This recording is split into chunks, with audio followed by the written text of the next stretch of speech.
Amém. Eclesiastes 3, versículo número 1. Há um tempo certo para cada coisa. Há um tempo certo para cada propósito debaixo do céu.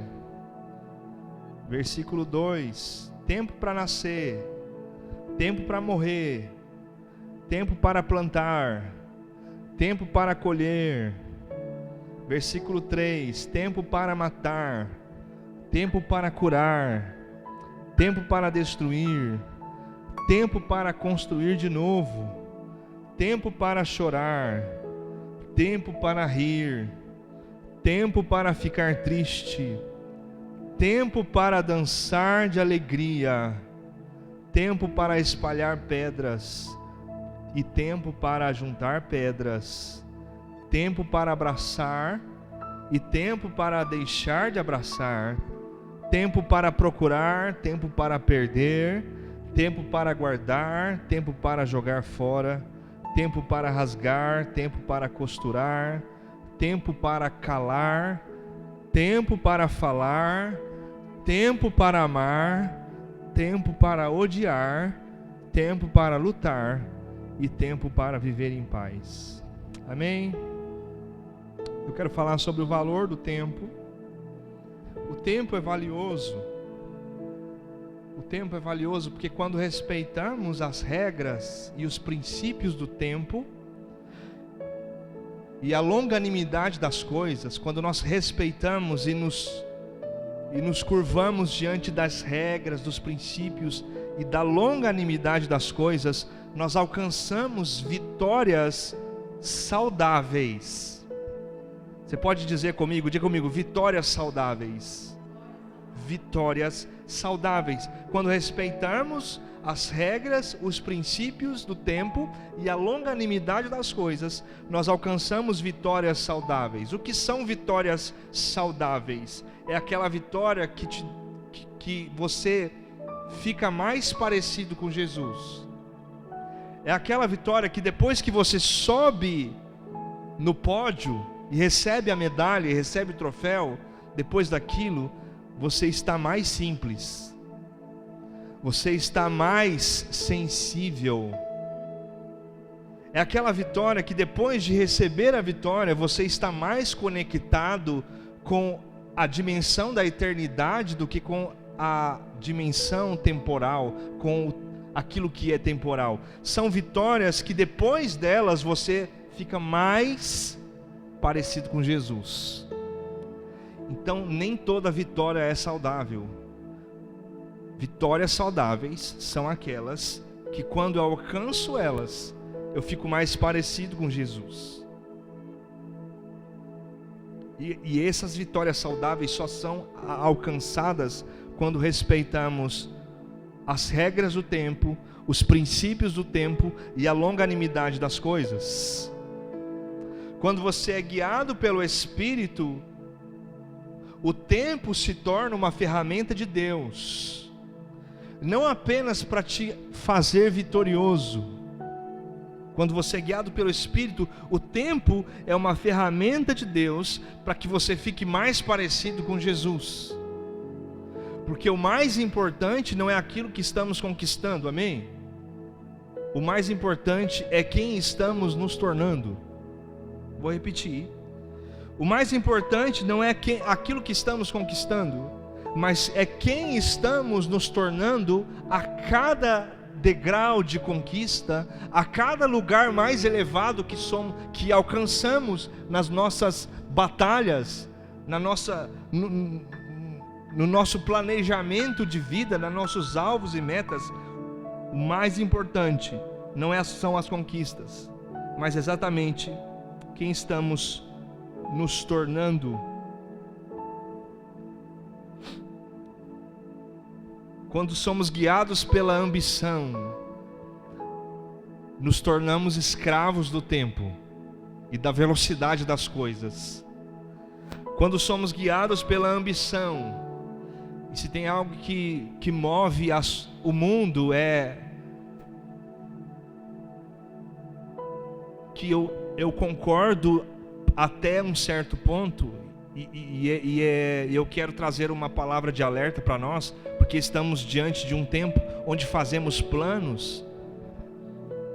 Nós estamos no final de dezembro e você vai fazer o seu plano, vai colocar o seu alvo, mas não seja movido por ambição, porque a ambição nos torna escravos da velocidade do tempo, que o tempo passa muito rápido.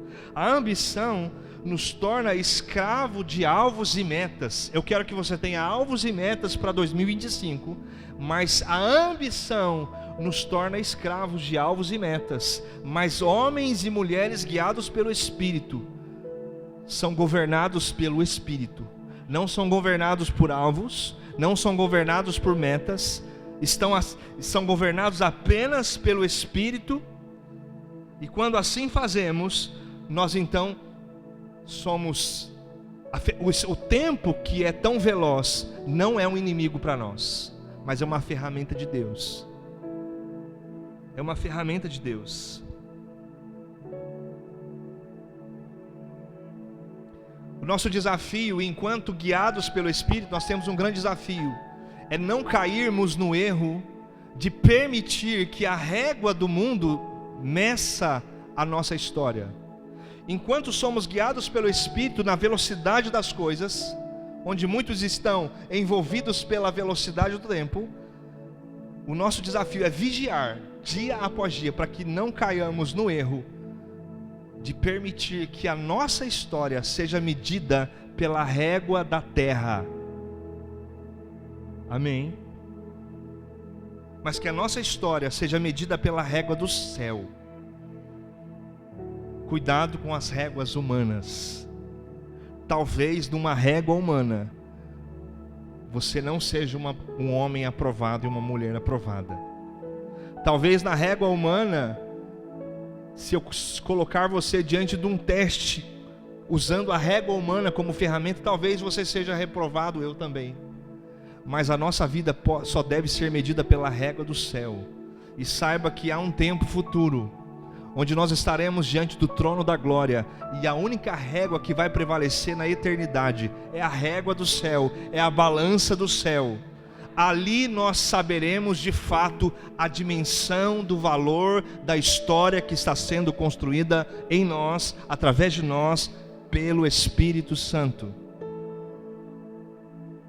Esse é o nosso desafio. Diga comigo assim: as réguas humanas estão com defeito. Amém. Saiba disso. As réguas humanas estão com defeito. Vou dar um exemplo aqui, prático. Apóstolo Luiz Hermínio, um homem relevante no Brasil, que tem um restaurante, esqueci o nome da cidade que a igreja fica.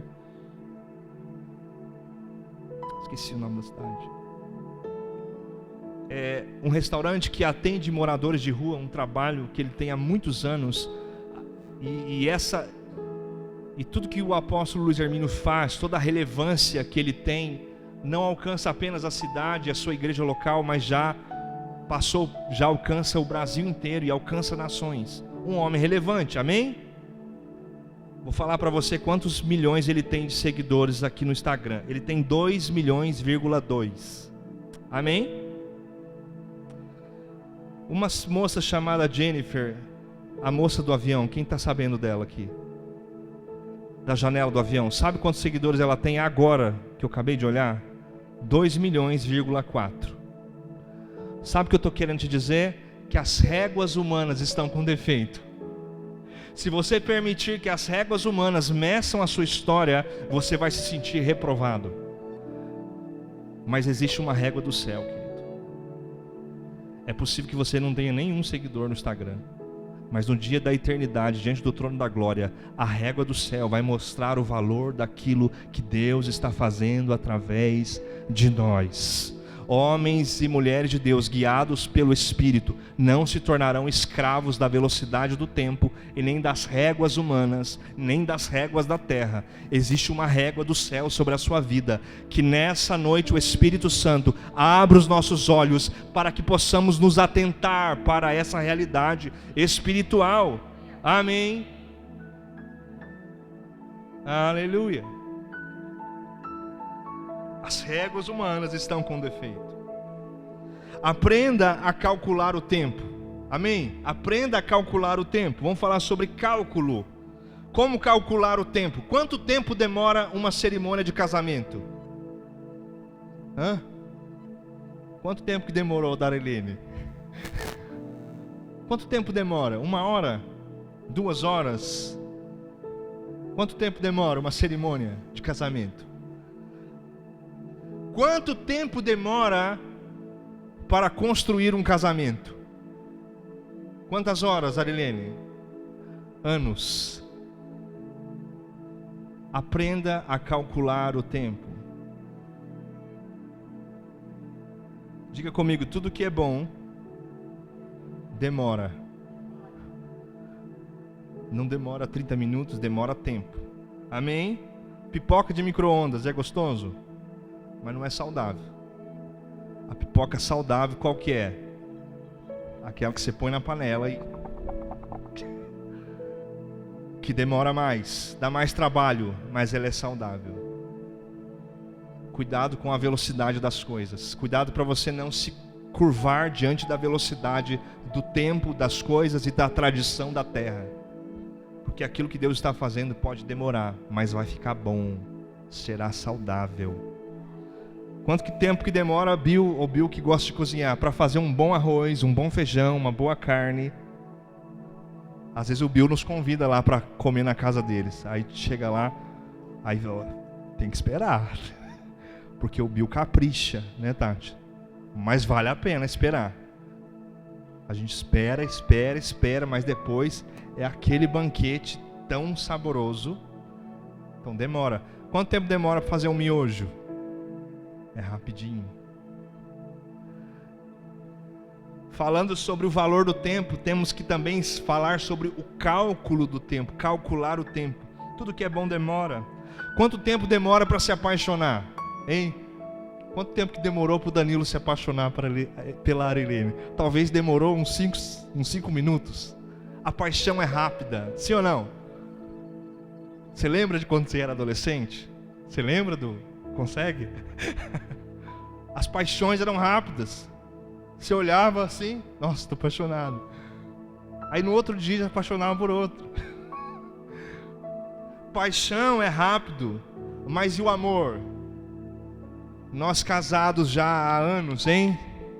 Eu vou para 18 anos de casados. O amor demora, mas ele é forte. A paixão é rápida, mas ela é fraca, passageira. O vento leva, a tempestade leva, mas o amor, construído ali com uma esposa cuidando de você, cuidando das suas feridas, né? Que a Sara nesse dia é a minha enfermeira. E eu fico querendo fazer as coisas para ajudar ela, ela não deixa, mas ela tá certa. Mas aí eu fico querendo ajudar.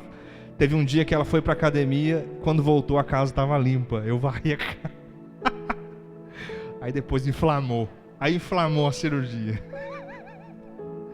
Mas ela tá ali cuidando. E essa rotina essa convivência, essa luta, essa batalha juntos, sofrendo juntos, sorrindo juntos. Aqui nós aprendemos o amor, construímos o amor, porque isso, o que é bom, o que é permanente, demora tempo. É por isso que aquilo que você está vivendo em Deus parece que está demorando, e talvez esteja mesmo, mas é bom. Aquilo que Deus está fazendo em nós, Ele está construindo algo em nós que vai ser permanente. Outra coisa sobre o tempo: não use as estações para medir o amor e o cuidado de Deus. Vou repetir: não use as estações para medir o amor e o cuidado de Deus. Isso é um grande erro. Eu não sei se você tem no seu quintal muitas plantas. Quem tem muitas plantas no quintal? Eu tenho ali um tantinho. Mas vamos imaginar um quintal com muitas plantas, com árvores. Sabe, um quintal com árvores, com flores, com plantas, com árvores com frutas, goiabeira, que mais? Aquele quintal mesmo, sabe? que você vai ali, dá para você experimentar uma sombra. Imagine uma pessoa que tenha um quintal assim. Se ela sai no quintal no mês de março, a cena é uma. Se ela sai no quintal no mês de julho, a cena é outra. Se ela sai no quintal no mês de outubro, a cena é outra de novo. Se ela sai no quintal em dezembro, a cena é outra. Em alguns meses a cena é bonita, porque tem frutas, tem flores. Mas em alguns meses a cena não é tão bonita assim, porque tem plantas sem folhas. Não use as estações para medir o cuidado e o amor de Deus, porque você e eu vamos olhar pela janela da vida muitas vezes e não veremos folhas, não veremos flores, veremos talvez uma árvore seca. Mas não é Deus te abandonando, é você vivendo as estações da vida, só isso e nada mais. Essa não é uma régua para medir o amor e o cuidado de Deus. O Deus que te trouxe provisão e permitiu você entrar numa estação de inverno, Ele é o mesmo. O Deus que cuidou de você no inverno vai cuidar de você no verão, no verão, na primavera e no outono, nas estações da vida. E talvez uma cena não tão agradável que você vai perceber na janela da sua história não é uma régua para medir o amor e o cuidado de Deus. É tudo uma questão de tempo. Há tempo para todas as coisas. Há tempo para plantar, há tempo para colher, há tempo de abraçar, há tempo de não abraçar. Não use as estações para medir o amor e o cuidado de Deus. Um outro grande desafio com relação ao tempo é que quando decidimos que o Espírito Santo será o nosso guia e não a velocidade das coisas, nós temos que saber que a condução do Espírito é gradativa. Diga comigo, a condução do Espírito é gradativa. Esse é um desafio para nós que queremos viver no tempo de Deus. Sabe por quê? Se você está no seu carro, numa cidade desconhecida, você para o seu carro, não sabe onde chegar. Hoje isso não acontece mais, porque hoje a gente tem GPS, né? Então hoje você põe o Waze lá, você acha qualquer lugar. Mas vamos voltar aqui nos anos de 1990, que não tinha GPS.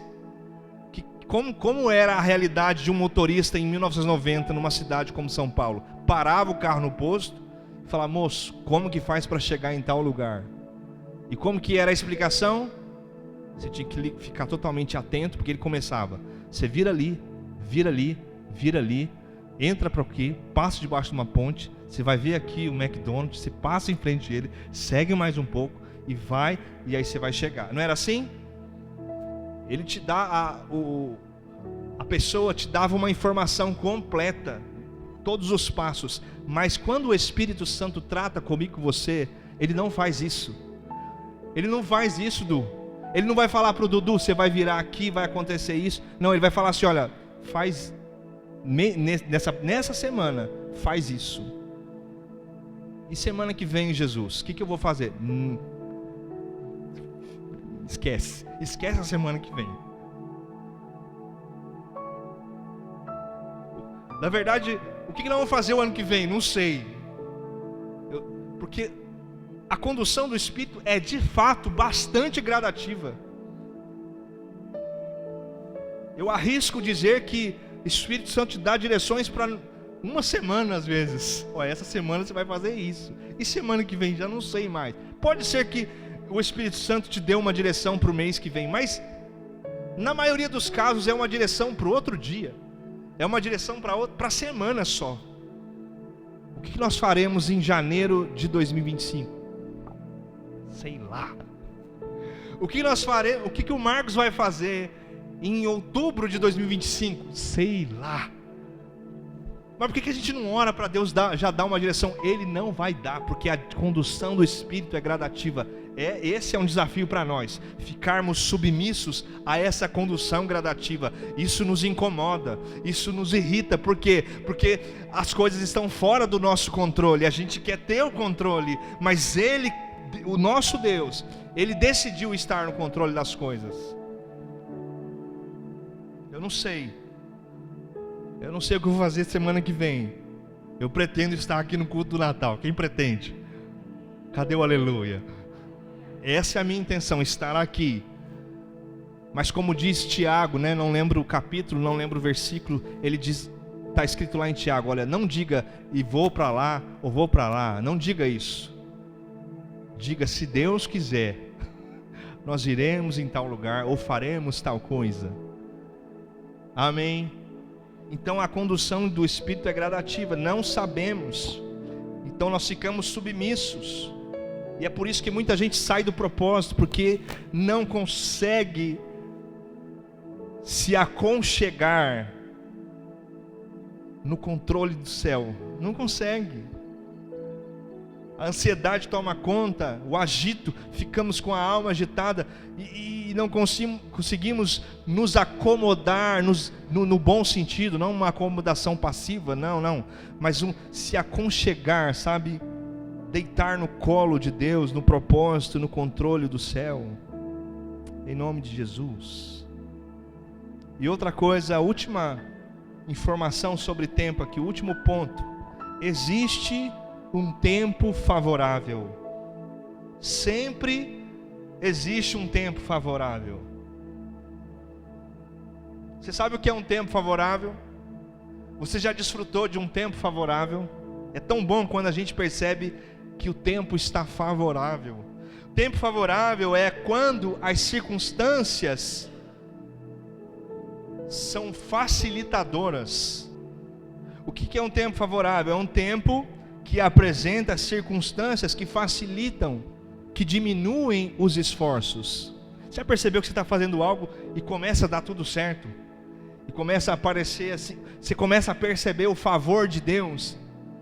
Circunstâncias que diminuem os esforços começam a acontecer. E essas circunstâncias, elas não são planejadas. Não tem como planejar um tempo favorável. São circunstâncias que começam a facilitar aquilo que você está fazendo. São circunstâncias que diminuem os esforços. Não dá para planejar, simplesmente acontece. São como presentes do céu para nós. O tempo favorável é como uma bênção de Deus. É o que acontece como uma bênção de Deus para você. Então a direção que Deus tem dado a nós, dado a você, é tão bom quando nós aplicamos isso no tempo favorável, no tempo em que as coisas são favoráveis. E esse tempo favorável, nós dependemos totalmente do Espírito Santo. A nossa oração é essa: Espírito Santo, me ajude a surfar nas ondas do céu, a perceber o tempo favorável. É tão bom quando você entra no tempo favorável de Deus.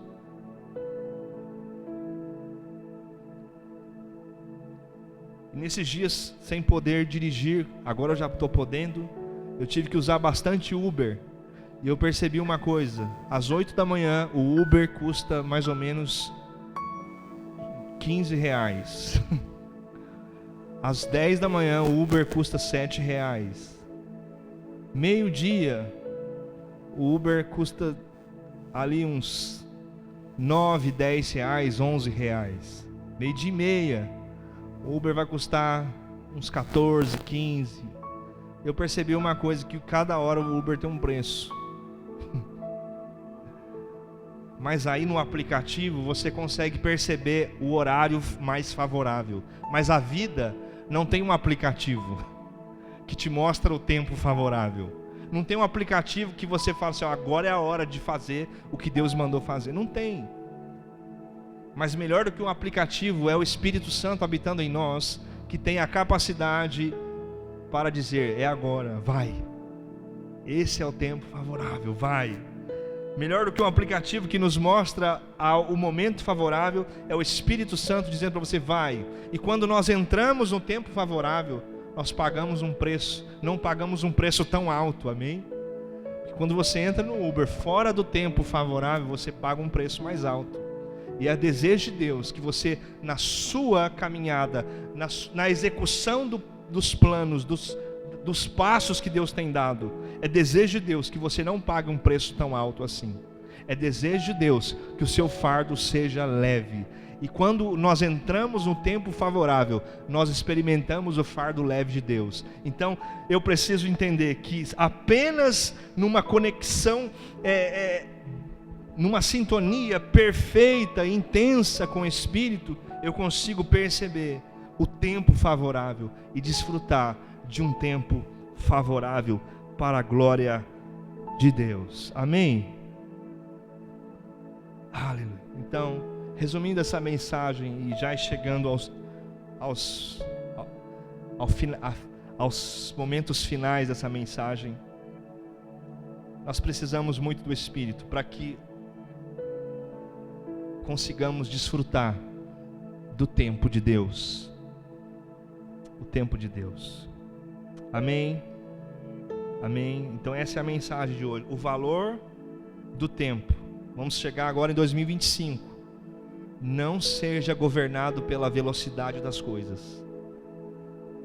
Faça alvos, faça planos, mas não seja governado pelo seu plano. Não seja governado pela sua lista de metas e alvos. Seja sempre submisso ao Espírito Santo, em nome de Jesus, para que possamos experimentar a boa, agradável e perfeita vontade de Deus. Amém? Vamos cantar? Fique sentado mesmo para ficar igual, né? Amém? Ficar em pé e vamos ficar juntos, sentados.